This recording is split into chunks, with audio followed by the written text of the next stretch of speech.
Now, within us, there are 7 centers, as I explained to you yesterday in Bristol, that we have 7 centers within us which are subtle centers.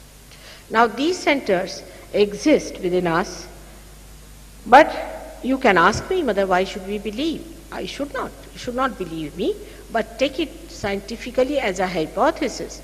And if I prove it to you, then you will know that what I am saying is true. So these centers reside within us. And these centers on the outside express themselves, manifest themselves in gross ways in different plexuses, which doctors know about. Now, these centers are there at a very subtler point. Like the first center, as I told you, is the center of innocence. The second one is the center of our creativity. The third one is the center of our seeking. We seek food, then we seek shelter, then we seek money, possessions, power, love. All this comes through this center, which manifests outside as the solar plexus. Above that is the center of, we call it the center of the mother, because this center is the one that gives you protection. This center has a speciality, that underneath lies the sternum bone. And in the sternum bone, till you are about 12 years of age, the antibodies are created. They are like the soldiers of the mother. And these soldiers are available in the sternum bone, and the sternum bone is in charge of these soldiers all around. Now, when there is an attack, or when there is something that frightens you, suddenly the sternum bone starts pulsating.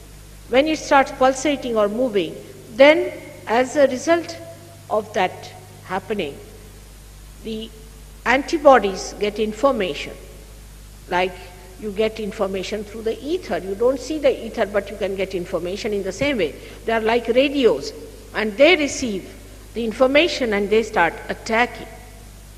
attacking anything that is trying to disturb the personality. Then above that is the center, what we call here is the Vishuddhi Chakra, is the center where human beings raise their head up. This is the center that has made us a human being. And from this center only rises the ego and superego, because this is the center of collectivity. Because we speak through this center, we talk through this, we have rapport with other people through this, and as a reaction to that, ego and superego is built within us. When that is built within us, we become a personality. I am some, he is some, you are some. At that point, we become a person who has the consciousness of I-ness.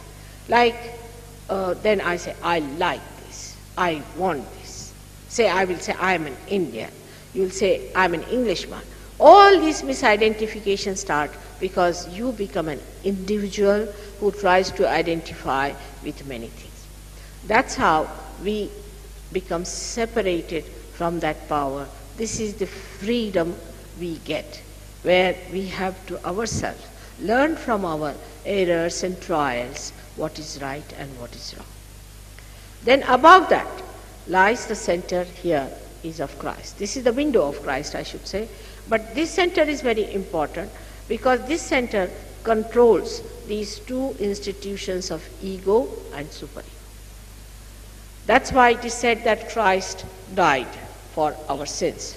When you awaken Christ in that center, then he sucks in these two institutions or these two balloon-like structures. He sucks in so that our karmas, which are talked of, that we have done bad karmas and we have done this and that, all that goes into it, and our sins or our conditioning all are sucked in.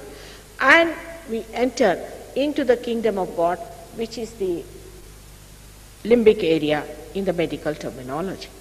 But from here, you have to pierce through, and this piercing through is the destination. is the destination through which you have to come out, and is placed at the fontanelle bone area, where you get your baptism. But baptism, as I told you yesterday, is just an artificial exercise.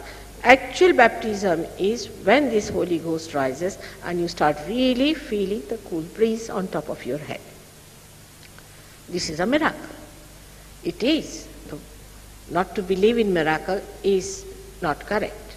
You should keep yourself open. Even you may be an intellectual, you must be honest about it, that if you have not known a miracle, that doesn't mean there are no miracles and that miracles do not happen, but keep the point of view of a scientist who sees, wants to see for himself if it is so.